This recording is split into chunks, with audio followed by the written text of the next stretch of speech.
What is up, YouTube? JC Games here, and welcome back to Exploring Omori Mysteries. Yes, we're back this week. It's not tier list this time. This time we're back to Exploring Omori Mysteries. But anyway, we're back with Exploring Omori Mysteries, and this week what we're gonna explore is a bit less of a mystery, but it's more like of an analysis of something. But what we're gonna look at is why Sunny stayed like as a hikikomori and isolated for 4 years, right?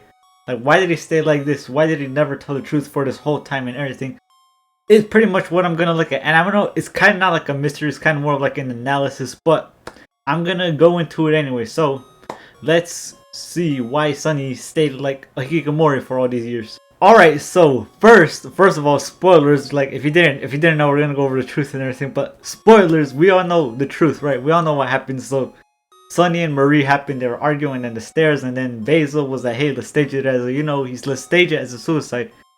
And that happens, okay, right? I went over really quickly because I've already gone over it like 20 times, but anyway, so the truth happens, and then Sunny and Basil fake it, and then, well, now they have this guilt they're forever living with. And obviously the first thing initially is, well, they can't really just say Sunny just killed Marie, because obviously that would get them in trouble and everything. Because, like, I mean, what the parents would obviously be mad at, or the friends, I don't know how they would react because they're still like really young, but they'd obviously be like, Sunny, what did you just do? Like, they'd be very angry. Sunny would probably get in trouble for killing his sister and everything. He might even go to jail or something, I don't know. But he obviously couldn't say right away, just like, oh, I did this, I'm sorry, I'm just sorry, I accidentally killed my sister. You can't you can't just do that, right? It's not gonna work. But then, they had to find a way out, and then obviously they staged it, and well, now Sunny has this guilt, and now his parents and friends and everyone, right? They're now just what they see is they're like, oh, Marie committed suicide, and now they're like, well, why did she do this? Because now they're all like, why did she do this? Why didn't we do anything? Why didn't we notice anything? And now they have this guilt of not helping Marie, and Sunny and Basil have this guilt of, staging it as a suicide. And Sunny obviously has the guilt of killing his sister, and now he's got all this suffering and pain that he really can't deal with, because he can't tell them the truth. Because if he does, he's gonna get in trouble and everything. So Sunny is now like stuck with this guilt, right? Because he sees his friends suffering, he sees his family suffering, and he's like, dude, what am I supposed to do with this? I mean, he can't really just tell them the truth, because he risks losing, he could risk losing his friends, or be getting in big trouble or something. Like, he risks a lot by telling the truth, right?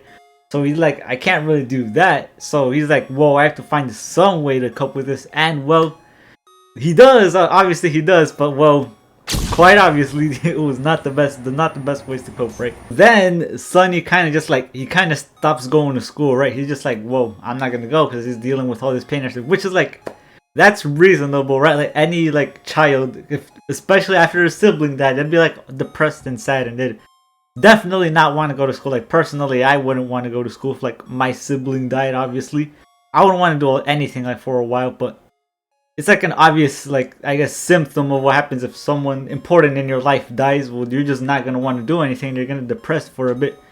And what was reasonable, his parents were probably like, well, Sunny probably doesn't want to do anything because, well, his sister just died, so he just kind of stays inside. He doesn't go to school and everything.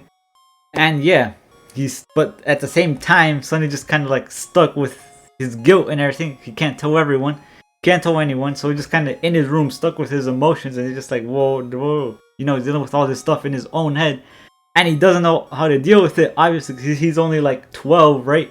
He's like, I don't know how to deal with this, and I can't tell anyone that I'm having trouble with this, because then I have to tell them the truth. And then, well, yeah, well, he could have just an alternative, he could have just been like, oh, my sister died, and well, yeah, well, but even if he does that, he still has to live with the guilt with it, though, right? So yeah, he's really stuck here. He's like, well, I don't know what to do. So he stays home from school. He stops going to school, right? And then he just stops going outside in general. And also during this time, right, his father just dips. We know his father just kind of disappears. He's gone. And now, well, it might have been because he knew because what he did to Marie. But either way, he's gone, which just makes it even worse for Sunny. Now, not only did he just lose two important people in his life, because his dad and his sister. His sister's dead and his dad is gone.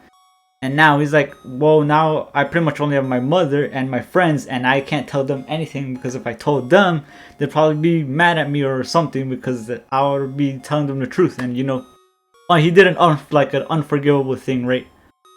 And well, so he has to find a way to cope with all of this that I just said. So here we have Sunny, right? He's isolating himself. He has no way to deal with his emotions. And well, when people get like this, what do they really tend to do? Well, one big thing that a lot of people kind of like find a way to get rid of their problems is to escape from them. And well, Sunny does exactly that with, you know, he starts going to white space and he like, you know, pretty much like erases himself and becomes Omori. And yeah, Sunny finds a way to deal with his problems, and that's to escape from them. But at the same time, we know that when you go to headspace in the game, he's constantly haunted by something, which is basically like the truth and Maria and his guilt and everything. It represents all of that, and it's constantly haunting him. And he's like, oh my god, no matter what, I can't escape from this.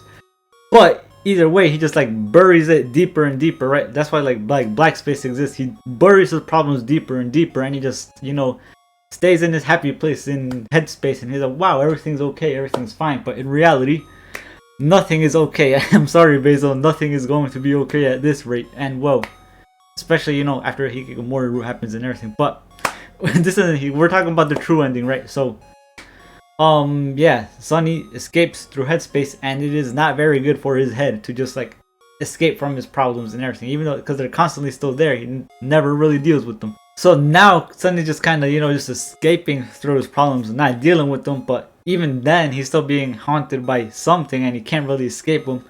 So you know, he has all of this going on, and at any time, right, he can like go out and to the world and like, you know, well, first of all, stop being Hikikomori and, you know, tell the truth and, you know, get rid of his guilt and everything. Well, now he'll probably still be guilty after telling the truth, but you know, he could find a way to deal with his emotions at any time. But you know, the fact that he did the truth and he pushed Marie down the stairs is always going to be like gonna hold them back. He's going to be like, no, I can't tell them, because that'll just like cause too much trouble, and he risks too much telling that, right?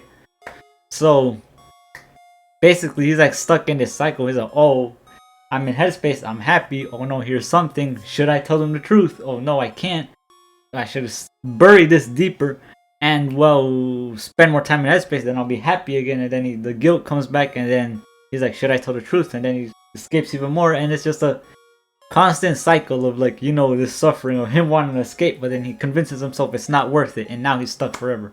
Well, forever. And then your boy Kel pulls up and pretty much like frees him, I guess. And well, he doesn't free him. He plays a big role in getting Sunny out of the house though for once. So yeah, good job, Kel. In conclusion, basically, Sunny, well, I think Sunny like stayed as a Hikikomori and never really told the truth was because he did the truth, right? And he saw like all the pain and guilt he caused, and then he was like, well, I don't want to tell them what actually happened because, well, then I'll probably just make it worse, or he can get himself in trouble, he can risk a lot. So he's like, I'm gonna just keep it to myself. And then, well, that he just leaves a whole bunch of undealt with emotions and undealt with like guilt and suffering inside, right? And well, he kind of stays in this like cycle of like, oh, should I tell them? Oh no. And then he starts using escapism to deal with his problems, right? So he's like, oh no, I feel this guilt. And then he escapes through happiness, and then the guilt comes back, and he's like, whoa, should I tell them? And he's like, no. And yeah, like I said before, he's pretty much stuck in this cycle. And well, he stays in this cycle for years until Kel comes in clutch, and then his friends come back, and then he finally deals with this trauma and everything. And then at the ending, he's like, I have to tell you something. Unless you get the bad ending, then he just, you know, we know what happens, alright? We don't have to say. We don't have to say. But anyway, that's pretty much why my like interpretation of why he stayed as a Hikikomori and never told the truth and everything. And well, yeah, just kind of, you know, kind of a lot of suffering for Sunny. I'm sorry, Sunny. I keep bringing up suffering for every Omori character, but that's pretty much what the game is, is constantly suffering. Unless when other than the headspace segments, it's just all suffering. But anyway, that's pretty much it from me for this week. What just happened to my voice? It sounds kind of weird, but to me at least. But anyway, I will see you guys next week.